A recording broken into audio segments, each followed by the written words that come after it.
반갑습니다.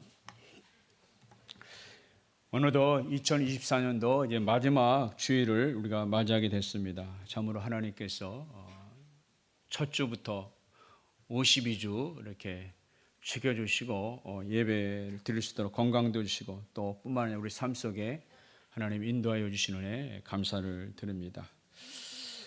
한 해를 이제 마감하면서 우리가 어떻게 또 마무리하고 또 어떻게 새해를 준비할 것인가, 어떻게 우리는 또 살아가야 되는가, 이것을 생각하게 되는 시기인 것 같습니다. 오늘 바울은 성도들에게 죄가 많고 혼란한 시대에 어떻게 살아야 할지를 마지막으로 권면하고 있는데요. 5장 3절의 말씀에 보면은 예배소 성도들이 살고 있는 그 시대에도 굉장히 오늘날 우리만큼이나 혼탁한 시대인 걸 알 수가 있습니다. 5장 3절 말씀에 보면은 음행과 온갖 더러운 것과 탐욕은 너희 중에서 그 이름조차도 부르지 말라. 이는 성도에게 마땅한 바니라 라고 하면서 5장 1절부터 14절까지 많은 도덕적인 교훈, 윤리적인 교훈을 바울이 말하고 있습니다. 그만큼 예배에서 그 당시 사회가 어떻게 보면 음행이 넘쳐나고 또 욕심과 또 폭력과 이러한 사회였던 것을 만연했던 사회인 것을 볼 수가 있습니다.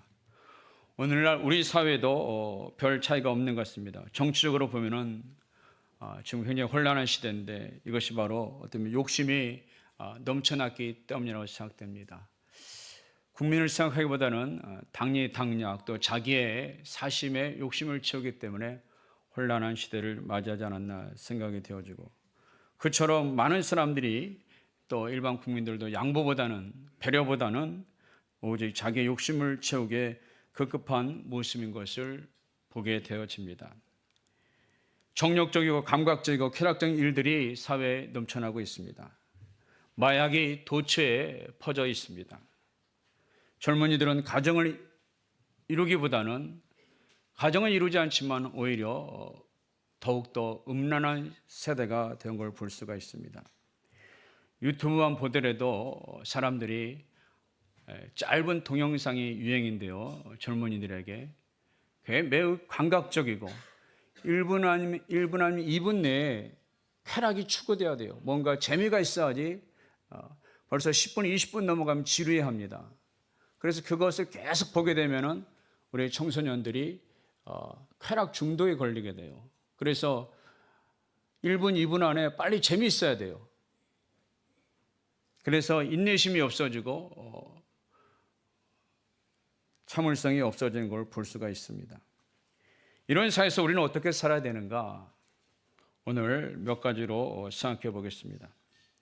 먼저 15절 말씀 보니까 자세히 주의하여 라고 말하고 있습니다. 그런지 너희가 어떻게 행할지를, 어떻게 살아야 될지를 먼저 자세히 주의하라 라고 하고 있습니다. 이 자세히란 말은 세밀하게 따져보라는 것입니다. 또 주의한다는 말은 살펴본다는 말입니다. 영어로는 see라는 말인데요.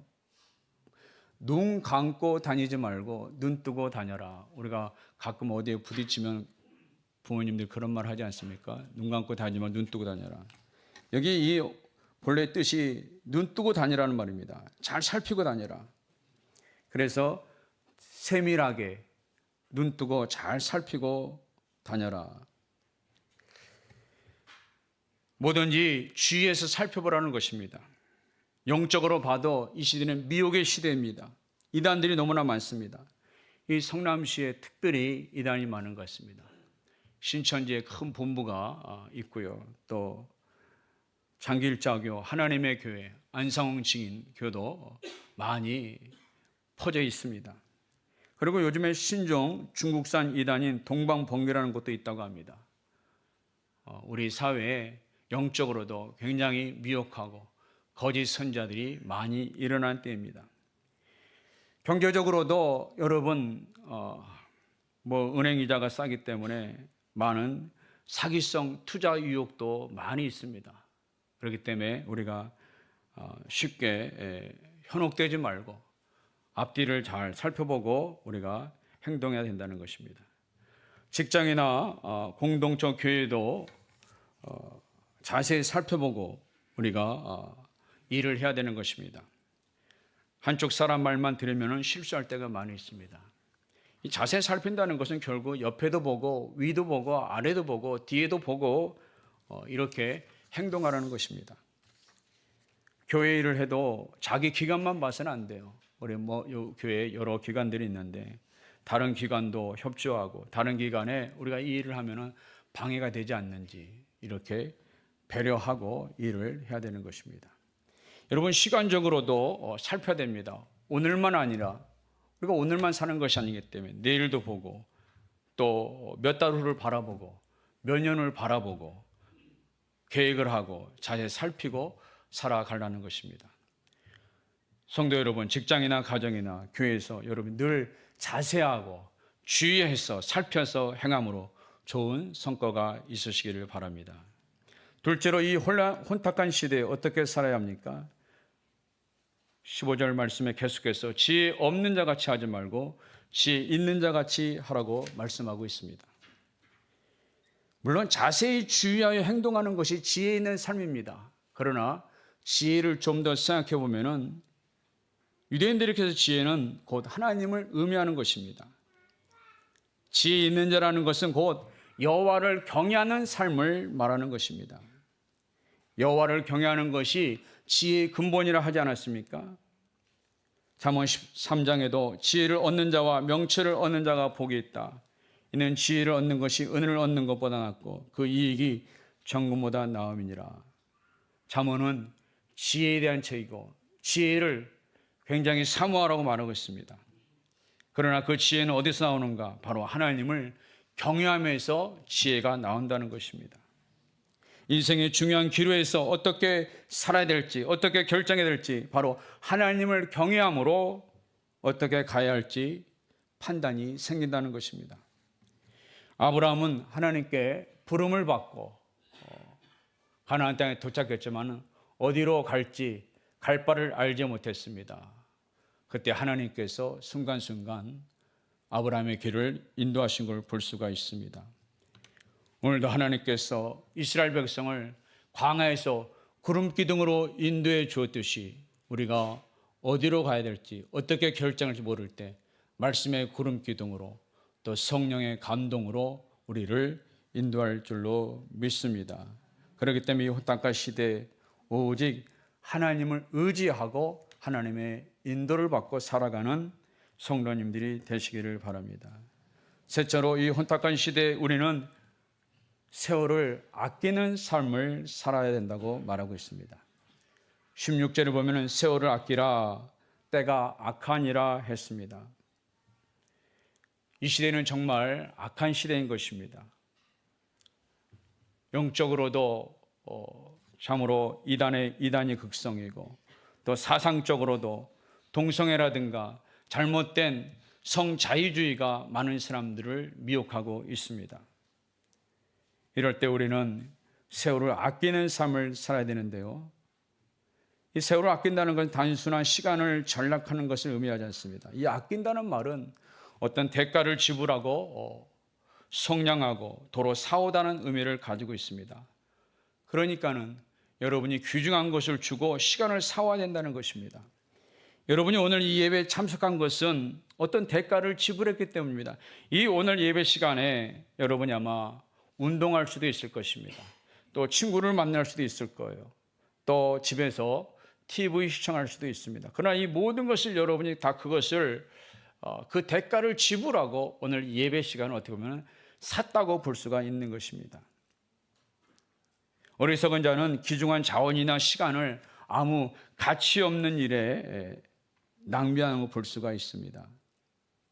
세월을 아끼라는 말에는 시간과 재능을 가치 있는 일에 투자하고 사용하라는 것입니다. 특별히 여러분, 세월을 아낀다는 말은 단순히 바쁘게 살라는 말이 아닙니다. 부지런히만 살라는 말이 아닙니다. 삶의 우선순위를 두라는 것입니다. 무엇보다 주일만큼은 여러분 예배에 우선순위를 두시기를 바랍니다. 이사야 58장 13절에 만일 안식일에 내 발을 금하여 내 성일에 오락을 행하지 아니하고 안식일을 일컬어 즐거운 날이라 여호와의 성일을 존귀한 날이라 이를 존귀 여기고 내 길로 행하지 아니하면 내 오락을 구하지 아니하며 사사로운 말을 하지 아니하며 내가 여호와 안에서 즐거움을 얻을 것이라 내가 너를 땅의 높은 곳에서 올리고 내 조상 야곱의 어부르로 기르리라 여호와의 입의 말씀이니라 했습니다. 특별히 우리가 일주일을 살아갈 때 한 주를 시작하는 이 주간에 바로 첫 하나님 앞에 예배를 드리고 하나님께 영광을 돌리는 이것이 우리에게 중요한 우선순위가 되는 것입니다. 여러분 삶의 목적이 무엇입니까? 바울은 고린도전서 10장 31절에 먹든지 마시든지 하나님의 영광을 위해서 하라 했습니다. 물론 우리가 살 때 여러 가지 하나님께 영광 돌리셨지만 그 영광의 가장 중요한 시간, 영광 돌리는 시간 바로 이 예배의 시간인 줄로 믿습니다. 여러분이 몸을 드리고 물질을 드리고 시간을 드리고 봉사하면서 하나님께 영광 돌리는 일주일의 첫 시간, 이 예배 시간이 우리에게 가장 존귀한 날이다. 가장 귀한 날이다. 내게 있어서 이 예배가 가장 즐거운 날이다. 이렇게 생각하는 사람에게 하나님께서 반드시 그를 축복해 주시고 영적으로 육적으로도 축복하시고 도와주신다고 말씀하고 있습니다. 우리 여기에 우리 예배위원들도 많이 있습니다. 안내하는 분들도 있고 또 예배 스태프도 있고 찬양팀도 있고 있는데요. 방송실도 있겠지만 항상 무슨 일을 하더라도 여러분이 예배에 집중해야 되는 것입니다. 저도 오랜 시간 부물상 하면서 저 뒤에서 다른 일을 많이 볼 때도 있었는데요. 사실은 예배 시간에는 이 예배 시간 지나면 여러분 언제 이 공동체 예배를 드리겠습니까? 그래서 여러분 예배 시간에 모든 봉사자라도 한마디라도 여러분 말씀을 받고 한마디의 찬송을 하더라도 은혜를 받고 그래서 예배 은혜를 받을 때 여러분 영혼이 잘된 같이 여러분 한 주간이 그 말씀을 가지고 그 받은 은혜를 가지고 여러분 힘을 얻고 승리하게 되어질 줄로 믿습니다. 여러분 하나님께서 하루 24시간을 우리에게 모두 다 주셨습니다. 여러분 시간에 11조를 드리시기 바랍니다. 그래서 이 주일만이 아니라 평일에도 1시간 이상은 여러분이 말씀도 보고 기도도 드리는 이러한 시간을 가져야 하는 것입니다. 왜 그렇습니까? 여러분의 영혼을 위해서 투자하는 것이 가장 가치 있는 일이기 때문입니다. 여러분 이 땅에서 열심히 살아야 됩니다. 우리 직장에서 열심히 살고 또 공부도 열심히 하고 그래서 여러분이 나름대로 사회적 지위도 얻고 성공해야 됩니다. 그러나 여러분이 영혼이 잘 되지 않으면 그 모든 수고가 사실 아무것도 아니고 헛것이고 맙니다. 바벨탑이 무너지듯이 모든 것이 무너지고 마는 것입니다. 우리가 직장에서 또 학생을 공부해서 조금 내가 손을 보더라도 먼저 영적으로 우리가 잘 되어질 때 거기에 기초가 되어서 쌓아 올리는 것입니다. 여러분 건물을 올라갈 때 기초가 튼튼해야 됩니다. 여러분 우리 교회는 이 반석에 지어진 교회입니다. 이 밑에가 엄청 안반이 있었어요. 안반을 파기 힘들었습니다. 안반 위에 짓기 때문에 웬만한 지진이라도 무너지지 않는 것입니다. 인생도 마찬가지. 여러분의 기초를 어디에 두고 있습니까? 모래 위에 지은 집은 무너진다고 했습니다. 바로 우리가 하나님 앞에 예배드리고 먼저 영적으로 나의 영혼을 위해 투자하는 그런 시간이 있을 때 우리의 삶이 무너지지 아니하고 기초가 튼튼해지고 마지막에 주님을 만날 때 칭찬받는 종이 되어지는 것입니다. 유태영 장로님이라는 분이 계시는데요. 그분이 기도의 인생이라는 책에서 이렇게 고백했습니다. 그분은 가난한 소장농의 아들로 태어나셨습니다. 그래서 초등학교만 졸업하고 너무 가난해서 부모님이 중학교를 보낼 수가 없었어요. 18살까지 중학교를 가지 못했습니다. 그래서 그는 초등학교 졸업하고 너무 공부하고 싶어서 친구들이 학교에서 배운 공책을 자기가 베껴가면서 그렇게 중학교 공부를 했다고요. 너무나도 공부하고 싶은 마음이 간절하니까는 읍내의 장로님의 도움을 통해서 그분이 중학교에 입학하게 됐습니다. 18살에 중학교를 가게 됐습니다. 그래서 그 장로님의 자녀를 돌보면서 공부시키면서 가정교사하면서 그렇게 열심히 공부하다가 나중에 결국은 그분이 어떻게 됐습니까? 네덜란드 유학을 가게 됐습니다. 학비가 없었지만은 네덜란드 국왕에게 편지를 쓰고 나는 이렇게 너무 공부하고 싶은데 도와달라고, 국왕이 전역 장학금을 주겠다 와라 했는데 비행기 값이 없습니다. 비행기 값도 보내주겠다. 그래서 공부하고 또 이스라엘 가서 공부하고, 그래서 이스라엘 대학 교수가 됐습니다. 그리고 우리나라에 와서 박정희 대통령과 함께 새마을 운동을 설계하셨다고 그래요. 그분이 전도사님 때 주일학교 때 설교를 들었는데요. 하나님께서 기도하면 도와주신다라는 설교를 들었습니다.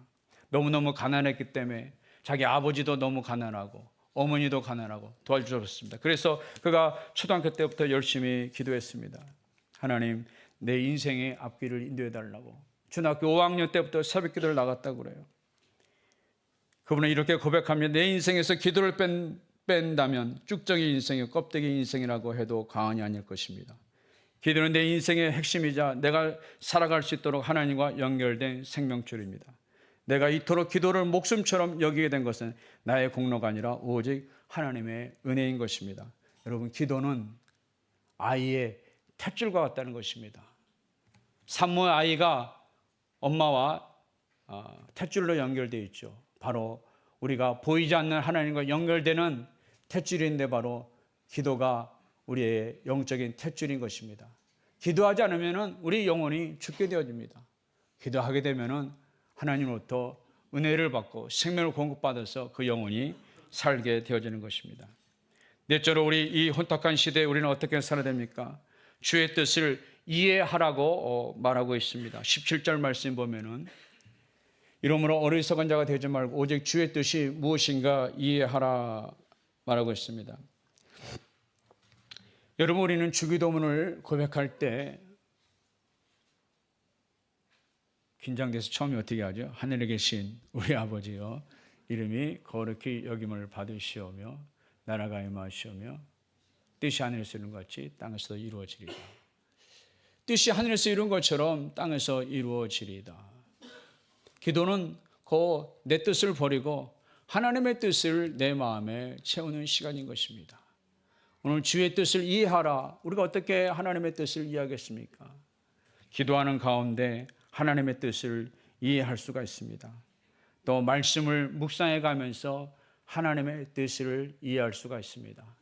이것이 개인적으로 영적으로 훈련이 되어진 사람이 바로 생활 속에서도 삶의 현장에서도 어려운 삶의 현장에서도 하나님의 뜻을 생각하며 바라보게 되는 것입니다. 축구 선수는 축구 경기장에서 관중을 바라볼까요? 감독을 바라볼까요? 옆에 선수를 바라볼까요? 축구공을 바라볼까요? 축구공을 바라봅니다. 축구 선수는 내내 45분 전반전 후반전 계속 공을 바라보고 공을 따라다니는 것입니다. 여러분, 믿음의 사람들은 누구를 바라야 됩니까? 바로 하나님을 바라보고 하나님의 뜻을 바라보는 사람, 그 사람은 바로 믿음의 사람인 것입니다. 끝으로 성령 충만을 사모하라고 말하고 있습니다. 18절에 보니까 술 취하지 말라, 이는 방탕한 것이니 오직 성령으로 충만을 받으라 하고 말하고 있습니다. 술 취함과 성령 충만이 비슷하기 때문에 같이 이렇게 바울이 예를 들었습니다. 여러분, 술은 육신에 채워지는 거 아니겠습니까? 한두 잔은 제 정신인데 계속 우리 육신에 알코올이 우리 뇌에 들어오면 어떻게 됩니까? 만취 상태가 되고 자기 정신으로 말하는 것이 아니라 술 기운으로 고래고래 쓰러지면서 말합니다. 기도 역시 그렇습니다. 술도 한 잔, 두 잔 계속 마시다 보면은 내가 술을 마시는 것이 아니라 술이 나를 마시는 것처럼 기도도 10분, 20분 계속 기도하다 보면은 내 영에 하나님의 성령께서 충만해지게 되고 또 성령으로 충만하게 되면은 내 생각 기도가 아니라 때로는 성령으로 방언 기도도 나오고 계속 기도하다 보면은 하나님의 뜻이 우리의 삶 속에서 내가 갈등하고 있을 때 하나님의 뜻이 기억나게 되고 또 말씀도 떠오르게 되어집니다. 성령 충만하게 되면은 올바르게 미치는 것이고 술에 취하면은 망하는 것으로 미칩니다. 비슷하지만 결과는 생명이냐 사망이냐 갈라지게 되는데요. 여러분, 술은 이성을 마비시키고 육신의 정욕들을 행하게 됩니다. 여러분, 술자리에서 성추행이 많이 발생하고 있습니다. 전직 국회 부의장도, 대학 교수도, 변호사도 술 취하면 통제가 안 되는 것이 이성이 마비되기 때문입니다. 그리고 자기의 육신의 대로 행하기 때문입니다. 우리 인간은 그 마음에 누구나 죄성이 있기 때문에 육신의 정욕으로, 안목의 정욕으로 살아가려고 하는 욕구가 늘 있습니다. 최근 5년 동안 음주사고로 1,573명이 사망했고 부상이 14만 3천 명, 또 우리나라 알코올 중독자가 150만 명이나 된다고 합니다. 그것을 치료하는 데 사회적 비용이 10조가 든다고 합니다. 여러분, 우리가 술 취하냐고 성령 충만한 것만 해도 나라를 위해서 봉사하는 것입니다. 당대 의인 노아도 술 취함으로 허물을 드러냈고 가정에 큰 화가 미쳤습니다. 오늘날 청소년부터 시작해서 초등학교 때 가지고 아이들이 술을 같이 마시는 카톡방도 있고, 중학교 1학년, 2학년 얘네들이 또 길거리에 보면은 벌써 애들이 고등학교 1, 2학년들이 술 취해서 다니는 걸 볼 때 너무나도 안타까운 것을 보게 되어집니다. 여학생이나 주부들이나 너무 많은 음주에 지금 빠져 있습니다. 여러분, 우리가 전도해서 이들을 바른 길로 인도해야 될 것입니다. 어느 분이 묻습니다. 목사님, 성경에 술 취하지 말라고 했지 술 마시지 말라고 하지는 않았잖아요. 이런 분들은 잠언 23장 31절을 기록해 두시기 바랍니다. 포도주는 붉고 잔에서 번쩍이며 순하게 내려가나니 너는 그것을 보지도 말지어다. 성경에는 술을 포도주도 보지도 말라고 권면하고 있어요. 왜냐하면 이 술 때문에 가정이 파괴되고, 술 때문에 친구와 다투게 되고, 술 때문에 싸우는 일이 잦기 때문에, 그 30절 29절에 그런 말이 있어요. 그렇기 때문에 너는 그 아름답고 먹음직한 그 포도주를 아예 보지도 말지어다라고 말하고 있습니다. 여의도 순복음교회 장로님인 주대진 장로님이라고 있습니다. 이름이 주대준인데요. 그분이 초등학교 때 어떤 아주머니의 손에 이끌려 교회를 갔습니다. 거제도에 있는 어느 작은 시골교회를 갔는데 거기 현판에 뭐라고 써 있었습니까? 주 예수를 믿으라. 그래서 야, 예수님도 주시구나, 나와 같은 주시다 해서 깜짝 놀랐대요. 그래서 예수님이 친근감이 있어가지고 교회에 잘 적응이 됐다고 그래요. 그분이 어렸을 때부터 교회 다니면서 하나님 은혜를 받았습니다. 너무나 가난해서 부모님도 잃어버리고 고아가 됐습니다. 삼촌이 그를 키우다가 삼촌마저 떠나서 고아원에 맡겨졌습니다. 그러나 삼촌의 도움으로 야간 고등학교를 졸업하고 3, 4간 학교를 졸업하고 지휘권이 되었는데 하나님의 은혜로 승진에 승진을 거듭했습니다.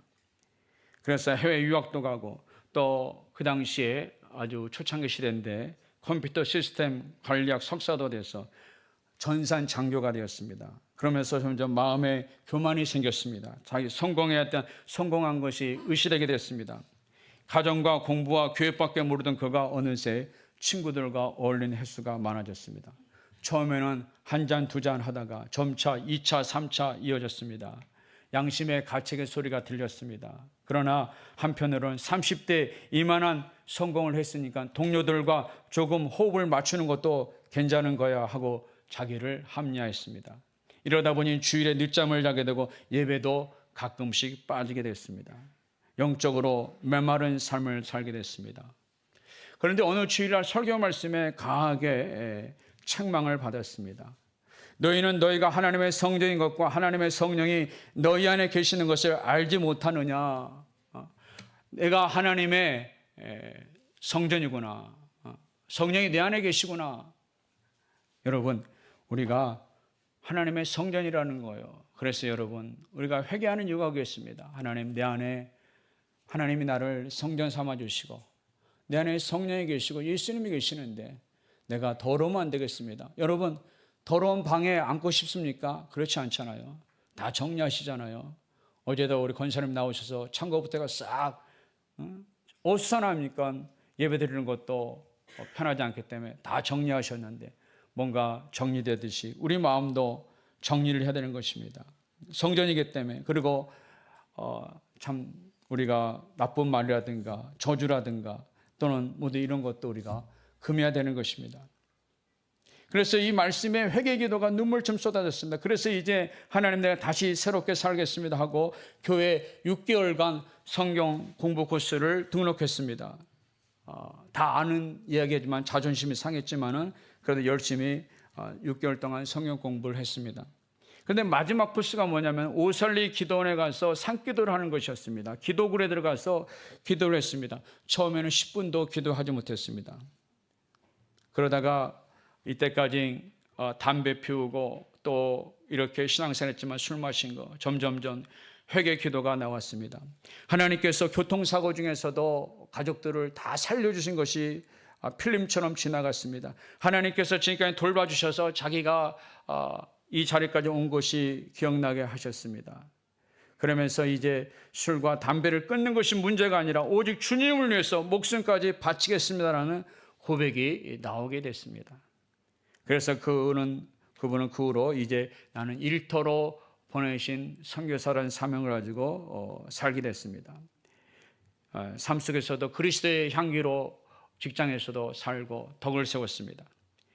나중에는 청와대에 근무하게 됐는데 청와대 전산실장이 되고 또 경호차장이 되고 카이스트 전산학교 교수가 되고 카이스트 부총장까지 역임하시다고 합니다. 오직 성령에 충만할 때 더욱더 하나님께 영광을 올려드리는 삶을 살게 됐습니다. 여러분, 우리가 성령에 충만할 때 육신의 정욕을 이기고 하나님을 기쁘시게 하는 삶을 살게 될 줄로 믿습니다. 오늘 본문 18절 이후에 보니까는 예배에 힘쓰라고 있습니다. 19절에 보니까 시와 찬송과 신령한 노래로서 서로 화답하며 너희의 마음으로 주께 노래하며 찬송하라. 여러분, 우리가 성령 충만을 받는 것, 유지하는 것은 지속적으로 공예배에 참석하고 여러분이 하나님 앞에 개인의 경건의 시간을 지속적으로 갖는 것입니다. 골로새서 3장 16절에 그리스도의 말씀이 너희 속에 풍성히 거한다고 했습니다. 여러분 안에 말씀의 풍성히 거할 때 성령 충만을 계속적으로 유지해 갈 수가 있는 것입니다. 가나 혼인잔치의 종들이 항아리에 물을 채웠듯이 여러분의 심령 속에 계속 말씀을 채우고 찬양을 채우고 기도를 채울 때 하나님께서 그것을 성령 충만으로 변화시켜 주시고 유지해 주시는 것입니다. 성도 여러분, 지금은 혼탁한 시대에 우리는 살고 있습니까? 여러분의 영혼은 어떻게 보면 유혹의 낭떠러지 근처에 서 있지는 않습니까? 세상의 것으로 충만하지 말고 오직 성령으로 충만하시기를 바랍니다. 시간을 먼저 그의 나라와 그의 의를 구하는 우선순위에 두시기를 바랍니다. 하나님 말씀의 구름기둥의 인도를 받으시고 모든 삶 속에서 주위에서 자세히 살피고 행동하시기를 바랍니다. 그리하여 감사가 넘치는 생활, 축복의 열매가 맺어지는 생활, 승리의 개가를 하나님께 올려드리는 모든 성도님들이 되시기를